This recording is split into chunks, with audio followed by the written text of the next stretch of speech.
Hello, welcome back to Geek Warning, the podcast from Escape Collective that exists through the love of all things cycling tech. Yes, I'm trying a new intro. I'm Dave Rome, Senior Tech Editor with Escape Collective. Joining me this week? Ronan McLaughlin, another tech guy at Escape Collective. Yes. And Suvi Loponen, another tech guy, tech reporter at Escape Collective. Hello, Suvi. Hello, Ronan. Hope you're both well. Got plenty to talk about this week. We're going to have a little bit to do with tour tech because the tour continues to keep racing. There's something on my mind that I sort of want to talk about in terms of unfinished products being sold in the marketplace. We have a PSA. There's a little bit of industry news to get through. And of course, we finish with Ask a Wrench. This week, Brad Copeland is back yet again answering member questions. But before we get into all of that, I'm keen to hear from both of you of what was the last bike you each rode? Suvi? Well, I rode the Cervelo Soloist. That is the bike that came to me to test the new SRAM rival. I still have that bike. Okay. And yeah, I rode it about 2 hours ago. All right. Okay. Are you still testing the rival, or are you? Well, the rival review is up. Yeah. I guess if SRAM's listening, I'm still testing it. Are you just enjoying that bike, are you? To be honest, it is a very nice bike. Yeah. Okay. So I do enjoy riding it. And yeah, I don't have any road bike options at the moment, and it was a road ride, so. Oh, okay. I thought you had a few going on at the moment, but I guess you might be between bikes. Yeah, yeah. I mean, one of them is at the bike shop getting actually into rideable condition, so. Yes, okay. Yeah, a certain Italian bike. Yes, there is an that Italian. will reveal in future. Okay. And then you just sent back the Addict RC because I think that review is being wrapped up as we speak. Exactly. Okay. All right. And then there's new things coming. Plenty new things coming. Well, Ronan, what's I know you haven't been spending a lot of time on the bike since your short trip around Ireland, but yeah, have you ridden a bike lately, and what was it? I've done 4 hours in the last 4 weeks. 4 1-hour spins. The last bike I actually nothing. Yeah, my average for the summer is still pretty good. The last bike I actually rode was yesterday on the new Cervelo S5, which the build of which is something on my mind, but we'll maybe save that for another week. Yeah. But actually, Suvi, when I tested the Soloist that you're on now, was actually 3 years ago, and they launched that and the previous generation of the S5 at the same time. I remember spending like 2 months on 2 different Cervelos at embargo dates, like a week apart or something, if I remember correctly, and just being like, oh. Lots of Cervelo. This episode is not powered by or sponsored by or presented by they tell us anything by Cervelo. Which Cervelo have you been riding? The Asparo 5 is the last bike. No, I'm kidding. I do actually have one, but no, the last bike I rode was the 51 Seeker, which is like that kind of sporty endurance bike, road bike. And yeah, it was basically I've wrapped up my review. I've finished the review that we'll publish after the Tour de France. I know it's taken forever to get that done, but it is now written and waiting to be published. So I just took one last final ride out after I'd written the review just to confirm everything that I'd written was in fact correct to how it is in my head. So yeah. I have a bit of a problem related to that at the moment, in that I'm trying to finalize my review of the Trek Checkmate, but broke that frame very, very badly in a crash. So I don't have that, like... It doesn't ride quite as well as it used to. Definitely doesn't. It doesn't ride at all. I shouldn't laugh because it makes me very sad. But like that's an important part of the review process, is like just double checking and triple checking everything, and not having that option is making it very difficult. Yeah, it's hard to connect your thoughts when the front and rear triangles are no longer connected. So yeah, anyway, plenty of bike reviews coming, plenty of bikes on test. I think we're overdue for another info review episode. We've been purposely not having them lately because we keep having episodes where we talk about what we've got in for review and then we don't publish said reviews. So we're gonna publish a handful of reviews and then we'll have another episode out pretty soon after the tour. So I thought those info review episodes were our reviews now. Yeah, I mean it's basically been that. So anyway, moving on. Let's let's talk about Tour Tech. I mean, obviously the tour is still going at the time of recording. I think we're probably right at the end of it by the time you're hearing this podcast. But Mount Ventoux was last night, and Ronan, I'm a little bit surprised by the bikes that we saw at the pointy end of things, at least. Aero bikes on the mountain. What's going on here? Yeah, on face value, it is, I guess, a little bit surprising that you see the two favorites for the tour, Jonas Vingegaard and Tadej Pogačar, climbing Ventoux on aero bikes, and our brains are somewhat trained to think of aero bikes as being heavier options. And both riders also have lighter climbing bike options at their disposal. But I think there's a couple of things going on. Primarily, these guys are just so flipping fast now. Oh yeah. That actually they're climbing at speeds where aerodynamics really matter, because they always matter, but they matter more the faster you go. Yeah, just their teams and their suppliers going the extra mile or whatever to try and give them lighter versions of their aero bikes. So yeah, both riders were, like, Jonas has been riding the S5, both the newer version, which is lighter than the old one, and the older one, for a couple of years already on mountain stages. Usually pairing it with shallower reserve rims, the 34, 37s, if I remember correctly. And now Colnago have made like but I don't know if it's I can't say a lighter version, because it's basically just got like the paint stripped back and stuff like that. But Pogačar has now got a Y1 RS that Colnago claims is, if I remember correctly, 7.2 kilos. Yeah, 7.22 kilo. And they're also claiming that another version of that bike that he used for the stage 13 mountain time trial was 6.9. And so when you're within like 100 grams of the UCI weight limit, where presumably the V5 is sitting for Pogačar, at that point, if we take the aero claims around that bike at face value, then it's a no-brainer. Like, whatever you sacrifice in 100 grams of weight, you're going to end up net faster with the speeds that they're climbing at and the aero advantage of these more aero focused bikes. I kind of get a bit dizzy with the revolving story with this, where we kind of went from aero bikes and climbing bikes to then aero climbing bikes, and then back to full aero optimized bikes, and now we're back to making the full aero optimized bikes really light again. Am I crazy on this, or are we just going in circles with this story? I think you were on path there until you said making the aero bikes lightweight, because those are outright aero bikes, and they've now made attempts to make them lighter. Whereas before, yes, you had outright aero bikes that were slightly heavier, and you had climbing bikes that were on the weight limit. And you would pick between one or the other. And I think what's actually happening now is like both a natural progression within the industry, but then also maybe some very clever engineers saying, well, it's not lightweight that you want, it's not aero that you want, it's aero and lightweight that you want for claims. And so probably pressure coming for that. And so where, I don't know, maybe 2 years ago, Pogačar's team might have been like, oh, it's a mountain stage, we need a lighter bike. They're now like, well, how do we make the fastest bike? And that means making it aero and light. Obviously a lot more complicated than I'm making it sound, but yeah. This might not be as hot of a take as it once was, but are we in an age now where, and the pros are going so fast, even up mountains that are not, that are actually quite steep. Are we in a day and age now where the lightweight climbing bike is actually designed for consumers, and the aero bikes are the ones designed for pros?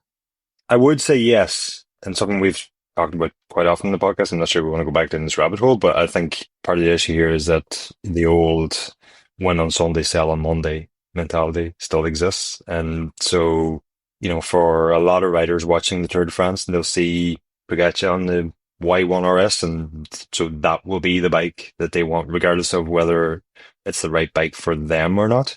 And you could argue that, if they like it, then that's the right bike for them. But they may get a more enjoyable ride from something less race focused. Yeah.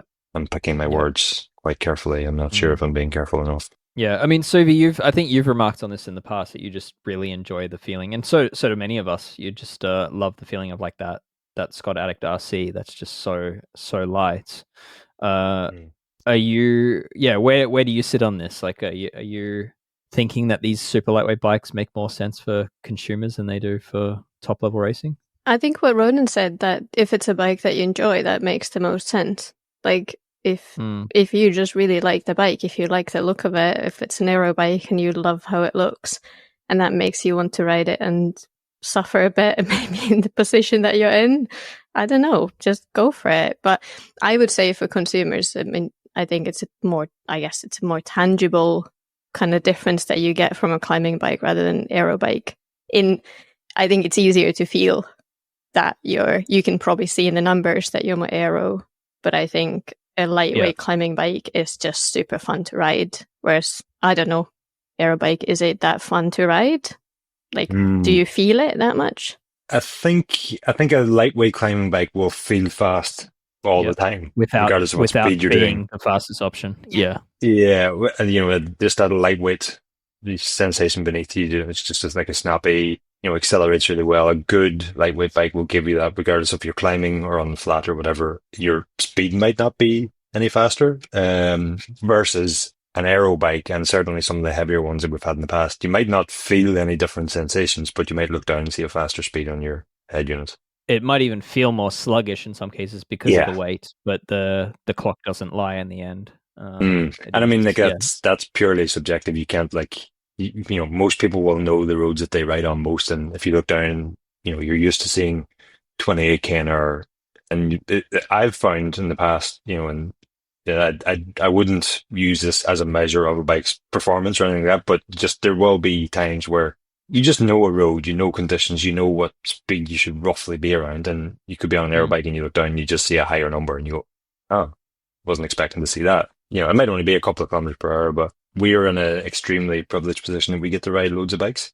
And so someone who maybe has, I'm going to use the Y1RS because there's probably very few of those actually in the wild.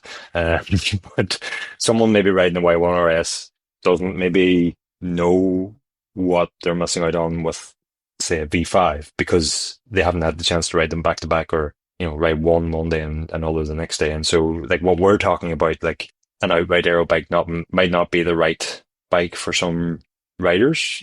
Arguably that feeling just isn't, or that understanding just isn't there. And at that point, does it really matter? Like, if you don't know what you're missing out on, or you don't know what you're being subjected to that you might otherwise not be, it's maybe not an issue. Yeah, fair.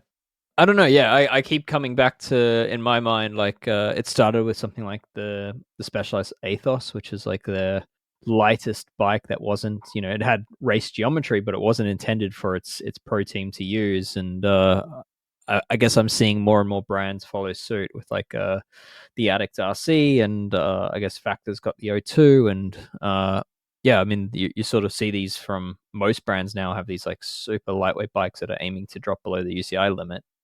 Yet when we come to races like the Tour, we're seeing all the top riders, even on the most mountainous of stages, on the heavier, faster option. So yeah, I don't know. I think we're seeing a split now where, like, yeah, in my mind, the lightweight climbing bike is for enthusiasts and not necessarily for the professionals. But anyway, we'll see how that one plays out as more and more brands bring out separated bikes.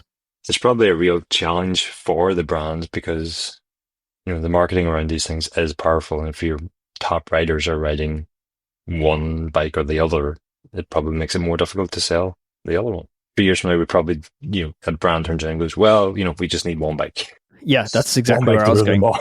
Yeah, 3 years from now, everyone will just be back to the one bike. But maybe 5 years. We'll give it 5 years. We need to go through a product cycle before we get there. One to watch. Yeah, we'll check back in. Not in 5 years' time. I'm sure we'll be finding ourselves talking about this again in a few months. So, but yeah, it's definitely a trend.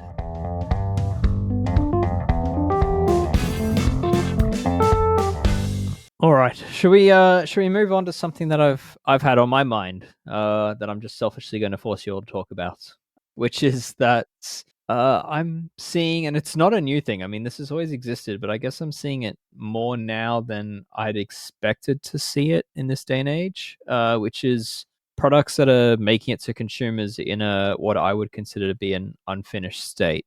So I guess the most obvious example of this would be like frames that are not finished. So like frames that arrive to shops with like perhaps needing the bottom brackets faced or chased, or like the dismounts faced to make them like symmetrical and make them align perfectly to the axle of the wheels. And yeah, you see an increasing number of shops investing in the tooling to do this task that, in my mind, is something that should be done at the factory. Yeah, it extends into other areas. I saw on my own bike, I bought a Fox 38 factory, which is a very high-end suspension fork, long travel, and it basically just had zero small bump compliance. And it turned out that it was just a series of kind of poorly tolerance things, a little bit too much grease in the air spring. Yeah, just a number of factors that led to this, and it sort of had to. Yeah, it wasn't until it got rebuilt that I got the ride feel from it that I'd expected of a new fork, and it's surprisingly common for like high-end suspension forks to benefit from being rebuilt before they're ridden in order to get the most from them. So yeah, I don't know. What are your thoughts? Is this just quality control? Do you think products should be more finished than they are? Like, am I just screaming at the clouds? I think they should be finished. My question to you is, why do you think that why do you think it happens? Cost cutting. Well, that's simple. I think it's I genuinely believe it's just a profit thing, that these are extra steps that are not always the easiest to complete, or maybe the manufacturers or brands feel that they add unnecessary benefit, or they don't add significant benefit, and that their things are close enough to be good enough, and they ship the thing out. And from my point of view, I don't agree. I think I see too many high-end bikes that have quality control issues. There's some brands that are really good, and then there's a surprising number that do need a skilled mechanic to bring them up to the level that you expect them to be. And I think that's too common. I think it's also really worrying for brands who would ship direct to consumer. So it will not go through any source of shop, anything. The person will get it shipped to their home. They're meant to know how it's supposed to feel. Having just received a couple of weeks ago a bike that is in no way in a rideable condition. If I was someone who's just ordered that bike, it's my first road bike I've ever ordered, I would have probably just thought the brakes are supposed to feel like this. It's supposed to have a little bit of play here or there. You just don't really know. And it is, like, to some extent, like, not having faced the bottom bracket, whatnot, that's not necessarily a safety issue. That's an assembly issue. I don't know what we would even call it. But it's going to make a maintenance issue anyway going forward. Maintenance, yeah, exactly.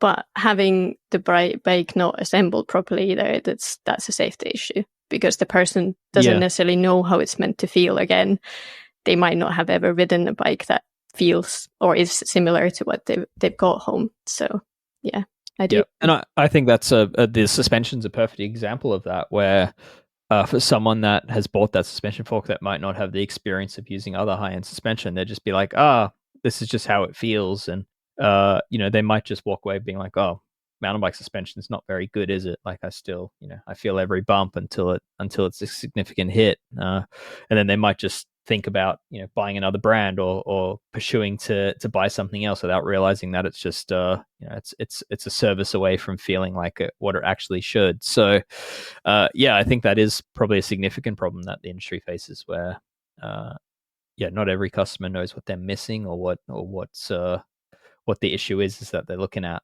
And I think that's increasingly a problem the more the DIY market has been growing exponentially for a few years now, not in any small part due to YouTube, but I think that's only increasing in issues where people receive these products that in theory should just bolt on with a few screws and a torque wrench, and in reality they often, there's nuance to them, and there's things don't always go the way they should. Dave, have you ever tested the torque wrenches that come with direct-to-consumer bikes for accuracy? Yeah, they've. I would describe them as fictional.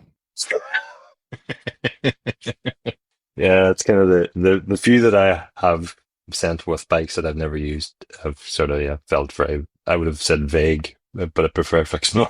Yeah, the preset ones are not bad. Like the ones that actually click tend to be decent, but the ones with like that are made of plastic that have like a little bar that you line up to a number, I've seen them out by like some are actually okay, but I have also measured a few that were out by like 20 to 30%, which is. I mean, and that's probably you using it, correctly versus most people maybe just grab a hold of it and don't realize that you have to hold it in the correct way. Yeah, they don't come with instructions. It's just here's a torque wrench you, and I think the one good thing about them is probably that people will pay more attention. They'll realize that there's something I need to pay attention to here, and not just crank it as tight as it goes. But it's whether it's good or not, it's probably another question. You've had another touchy subject for me, instructions, because like most of the bikes I get sent come with like a generic instruction manual for like how to ride a bike, and actually more and more of them have detailed manuals that you then need to go to the manufacturer's website for, and it really is worth taking half an hour to read through that before you even like unbox one of these bikes these days. And just the fact that essential manual for assembly is on a website rather than delivered with the bike always strikes me as wrong. Yeah, the one delivered with the bikes is a generally legal like requirement. A generic safety. Yeah, it's a lot of countries require that through the like their standards practices or safety practices. Same as the reflectors. It's a vehicle.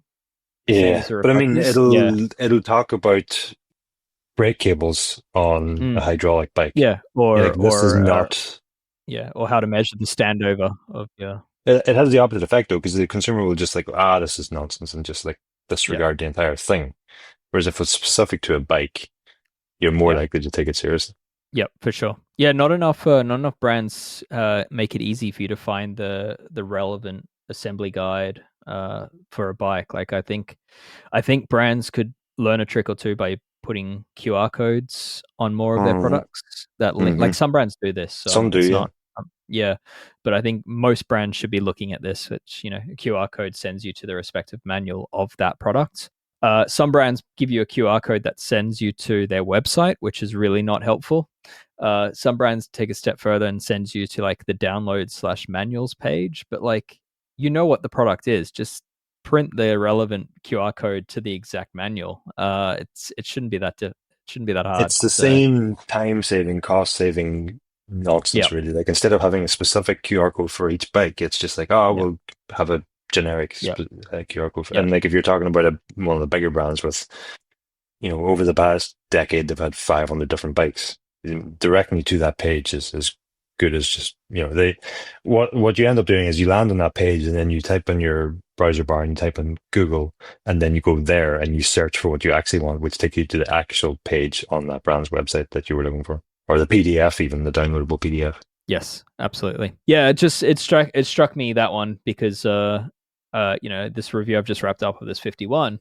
I actually have like a whole section praising the build quality of it, of just how good everything is from the box. Like, the bottom bracket ran in by hand perfectly, perfectly aligned, and the disc brake calipers aligned, like you grab the lever and you do up the bolts and it's just perfectly square. There's no rub, everything's just easy. And it just struck me that like I'm praising this very expensive frame for being so superior in this regard. I'm like, hang on, like this is just a crappy expectation. Like we should be expecting every brand to meet this level. Like this should just be like the status quo, and yet it's like an exception to the rule that a frame of thousands and thousands of dollars actually assembles and works correctly.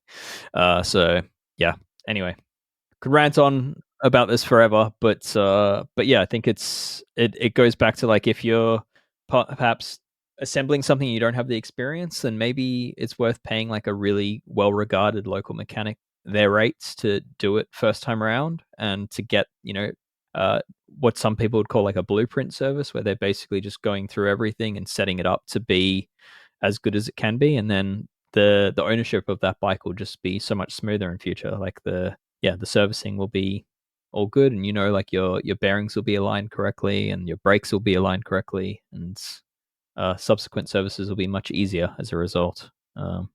Food for thought. All right. Well, with that rant done, let's move on to a PSA, which I guess is not too far off track from what we just discussed, which is this week's PSA, and I believe it's one we might have had before, but it's if you've got a disc brake bike, then check your rotors.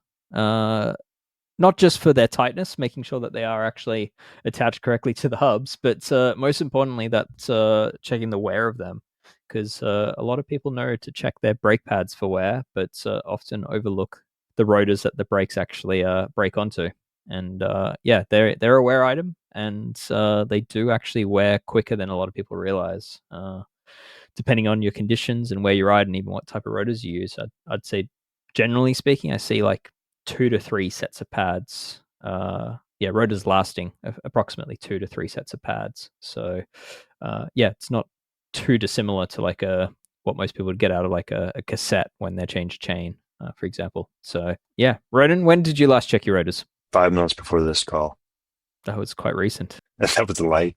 Dave, we're in a privileged position that we don't often ride our own bikes, and we also don't often have bikes for long enough for rotors to need changing or checked. So can't really answer that one. I don't recall the last time I checked a rotor. Yeah. Normally in our line of work, if you're having to measure rotors, you've also got the brand screaming at you to send the bike back. So, but yeah, I think it's a worthy point, and yeah, for some people, I mean, it might be an annual thing. For others, it could be years and years and years of use, depending on how quickly you're going through brake pads and the conditions you're riding. But yeah, I think the main thing on this though is that there's many ways to check rotors, and some are incorrect. So there's an increasing number of tools on the market that claim to be rotor measuring, and they basically just look like a piece of metal or similar with like slots cut in them, and then like a measurement gauge, and they're designed to be like a go no go gauge. So if you can slip the tool over the top of the rotor brake track, then your rotor is worn in most cases. So it means that your rotors become too thin, and then that tool fits in place. But where they can be misleading is that rotors, depending on your setup, a lot of bikes will actually wear the rotor just below the outer edge.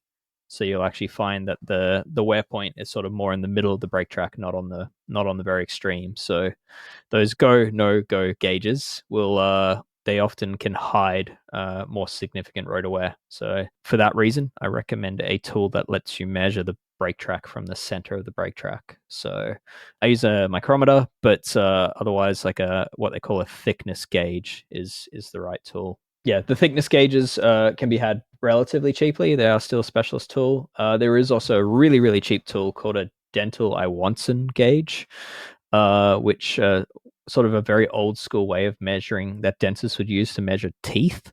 They're just a few dollars. They kind of quite good for this application, but just a word of warning, which is that a lot of the cheap ones going from Temu and AliExpress are similar to those torque wrenches that come supplied with consumer direct bikes, where the numbers they give you are a fiction rather than a useful number. So yeah, I've had a few of these, and I've tested them, and they are accurate, but then I've also seen others that are just nowhere near. So yeah, play that game at your own risk.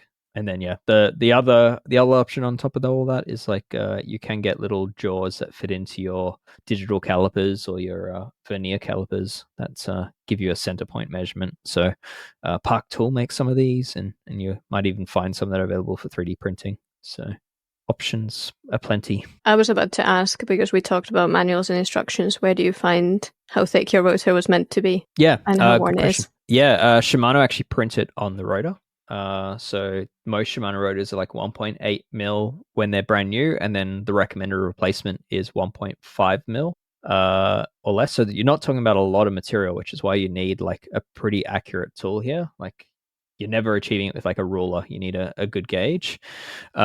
SRAM gets a bit more confusing because they typically don't always print it on the rotor, and they have a lot of different rotor thicknesses in the market now. So yeah, looking at the splines of your rotor, you'll see the model that you have of SRAM rotors, and then I would basically just Google SRAM, enter model number, thickness, and SRAM will actually have a guide that comes up with the answer. But yeah, Simple. Yeah. It's not too different to old rim brakes where you used to wear out the rim and you'd have to watch out for the thickness of the rim. It's now easier than it was before. So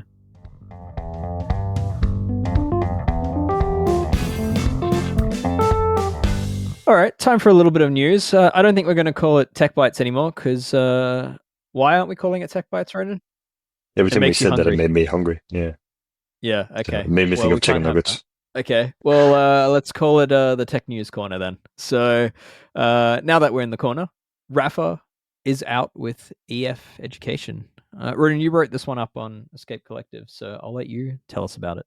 Yes. It seems like from the end of this season, the Rapha and EF partnership will be no more. And that follows, 6 years? I think they first joined up in 2019 with Rapha supplying the kit for the team.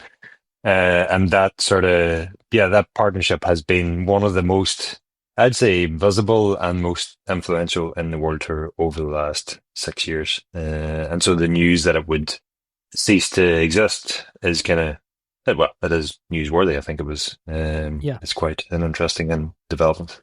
I would say it's one of the few World Tour sponsorships that actually reached beyond the World Tour. I mean, yeah, that's mostly thanks to writers like Lachlan Martin, basically, and the stuff that he's done, and he's simultaneously become sort of a household name, beyond. It's certainly beyond just drop bar cycling, and just into the wider public consciousness as well. Like with his all tour where he rode the Tour de France, and his lap of Australia, and all the other incredible stuff that he's done. That whole alt calendar thing would sort of, alongside the radical sort of kits that they did. They had the Palace collaborations, and they had all their kits down through the years. Is really what put this set this partnership aside from the other clothing World Tour sponsorship deals. And EF, where it sort of pains to say, well, hold on a second, the alt calendar is a team thing, it's not Rapha's thing. But I don't think either really happens without the other. Rapha came on board in 2019. The alt calendar started at the same time. I think Rapha did the videos for the first year, and then the team took it over and have done everything that has existed since has been a team thing. But yeah, I don't think that happens if it's another clothing supplier in there with the team. Yeah, I mean, Lachlan Morton has his own pretty strong social reach, but I would, it'd be hard to argue that Rapha's social reach isn't what made that the success outside of pro cycling. Yeah, where do we sort of make that decision? Is it right now? Then potentially Lachlan could have done it on his own. Is it in 2020 when the team took over? Is it in 2019 where, I don't know, it's probably a conversation between all the parties involved to go in that direction. Yeah, who knows? But anyway, the team have sort of, first of all, they wouldn't comment on whether or not the Rapha partnership has ended. Rapha wouldn't comment on it either. Both parties just said how proud they were of the work over the past 6 years. And Jonathan Butters has since said on social media that Lachlan Martin will be with EF. He basically said, not in as many words, but in more words, actually. He said that Lachlan Martin will be with the team in 2026, which I think is good news, and that the alt calendar will continue to exist because, again, that's a team thing, not a Rapha-specific thing. But yeah, all the indications are, that the partnership will come to an end, and all good things do come to an end. That's not really it's not a sign of it wasn't working or whatever. These things run their course. What's the rumor as far as who's replacing Rapha at EF? Are they going to ride in clothes next year? No, I think that's going to be the big change next year, is that they're going to ride naked. It's going to be very alternative. Just with like Oatly bottles attached to their covering up. Yes. Yeah, it's a new aero texture. Oats. It's kind of like dimples, but extruding rather than intruding. Or intruding is not the right word. I emailed ASOS to try and get confirmation on whether or not the rumors that I heard from the same multiple industry sources that ASOS will take over the EF supply. I didn't get a reply. I also didn't include it in the story, but one for a follow-up, I think. Which, I mean, why are we talking about it here? so somebody else can pick it up. And yeah, no doubt. Exclusive. And the other question I have is, what does this announcement spell for the future of bucket hats in cycling? those, Dave, I believe, are a team thing, so they may also remain. Who knows? Who will make the bucket hats is the biggest question. Interesting. I don't see a bucket hat in ASOS's current product lineup. All right. To be determined. Suvi, are you aware of an ASOS bucket hat? No, I think they could. I think they've been really trying to be, I don't know, more fashionable. Or more trendy. I think maybe not fashionable. I think ASOS has always tried to be fashionable. Like, look at the old modeling. They were probably the one brand that tried to be. But trendy is maybe the word that I was looking at. All right. Well, bucket hats and yeah, I mean, what this actually spells for maybe Lachlan Morton's placement, all to be determined. But yeah, certainly a big brands parting ways. All right. Let's. There's some more industry news. Let's talk about YT's big announcement. Suvi, I think you've been across this one as our official industry reporter. So what is happening here? Yeah, YT Industries last week already announced, quite, I think, out of the blue for many, that they will enter restructuring process, as they like to say it, to seek investors. So basically they're in financial trouble and they're looking to restructure. There was a YouTube video released about this, and the CEO, who was away for a while, Marcus Wassman, he announced the whole thing quite humbly, talked about the struggles that they've had with the whole COVID-19 supply problems, unstable demand in the US, tariffs, and whatnot. And yeah, said that this is not the end of YT, but just that they're looking to start a new chapter. So basically they're needing more money to keep on going. And there's been since quite a lot of comments about how this has affected the customers of YT, because they ran a sale just before announcing this, which led to many people buying their bikes. And apparently some people have not received their bikes, and they've also been told that they cannot get their money back. And there's a little bit of probably, I think, unclarity from YT's perspective, from their side as well on this, that they said that this is not going to affect any of their business, and it's not affecting any of the outside European business.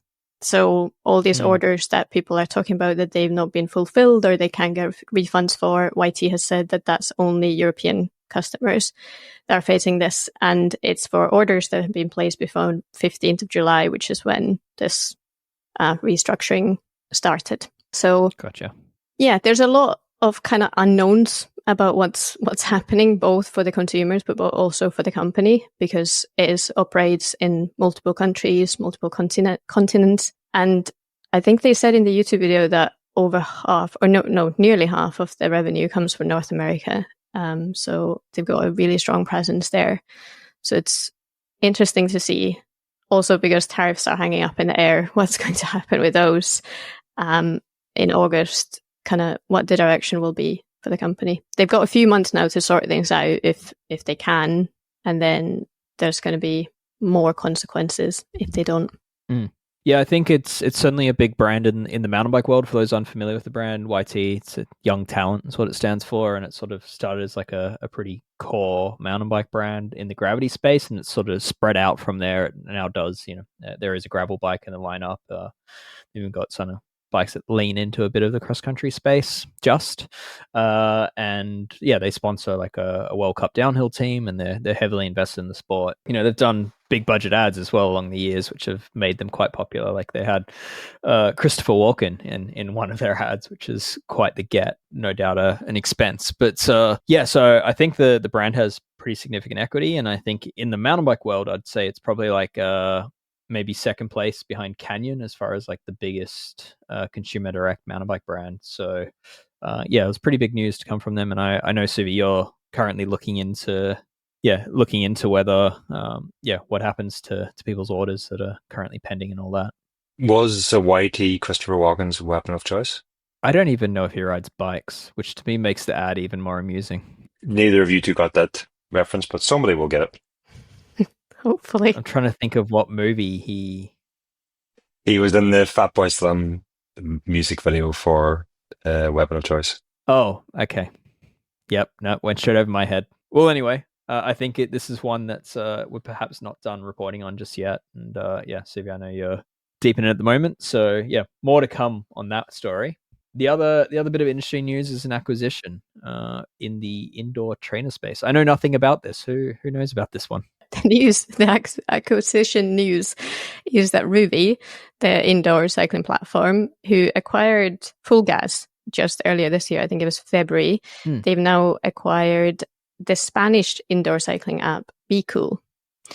So I think probably not too unsurprising, because I think the platforms were always quite similar. So yeah, they've taken that into their lineup. Similar to Full Gas, there's not necessarily full clarity on what's the future of BKool. Rouvy said that they're going to keep it same as Full Gas on the side as its individual product until they see what to do with it, I guess.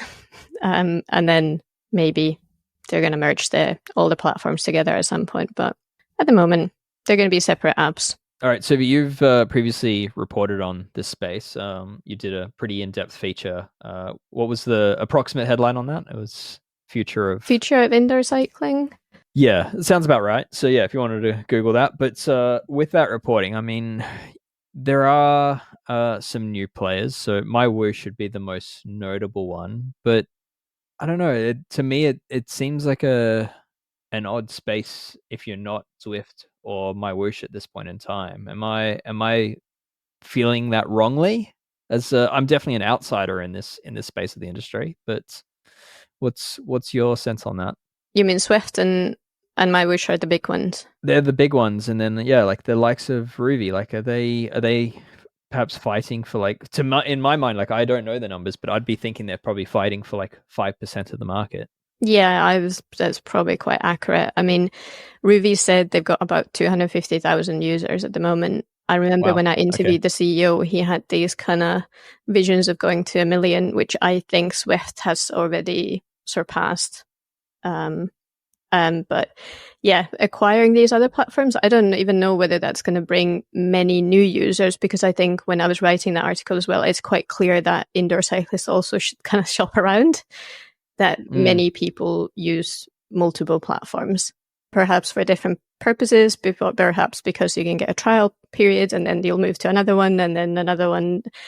And probably, like you said, Zwift and My Whoosh are probably the ones that people are really loyal to, especially Zwift. And increasingly My Whoosh just based on the lack of price. Exactly. It's always free. It's UAE backed. Yeah. That 250,000 number, that was surprising to me when you said that. That's a big number. It's a big number. Yeah. Yeah, I wonder how many of those are active users versus users that have created an account over the years. Yeah.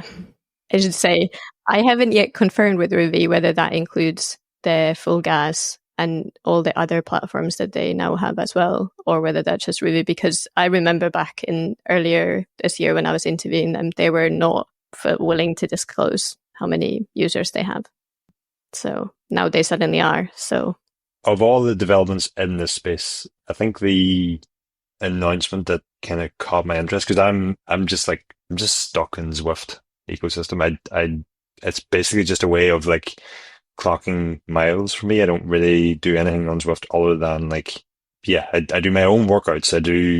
It's just something on the screen. It could be any of them really. And it just happens to be Zwift because I'm stuck in that system. Not stuck, but that's where I am. The one that interests me is the Training Peaks offering now, because it kind of Training Peaks is a software offering that I have used for a long time and like does a lot of things that I want to see, that like even just simple things like left right balance and stuff like that Zwift doesn't, or at least the last time I checked didn't offer.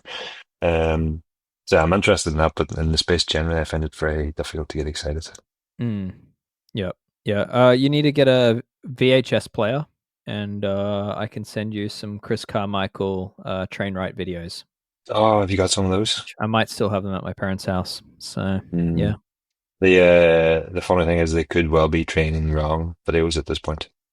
Oh, no doubt. I'm sure they are. So.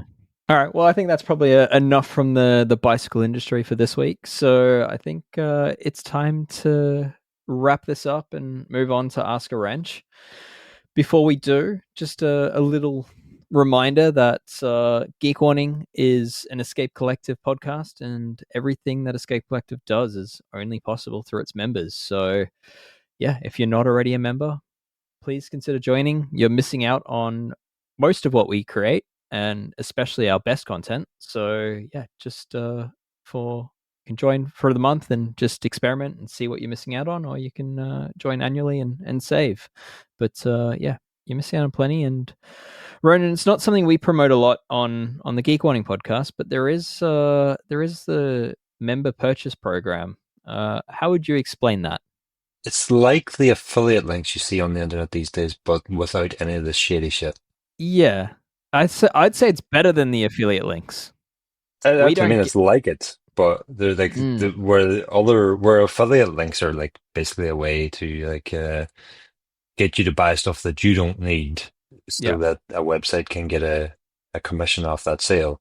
This is just like we don't get any commissions off any of the discounts that we're offering our members. We're basically connecting our members to the industry. We then step out of the way, and if you would like something from one of these brands, then you can get it at usually around about a 20% discount.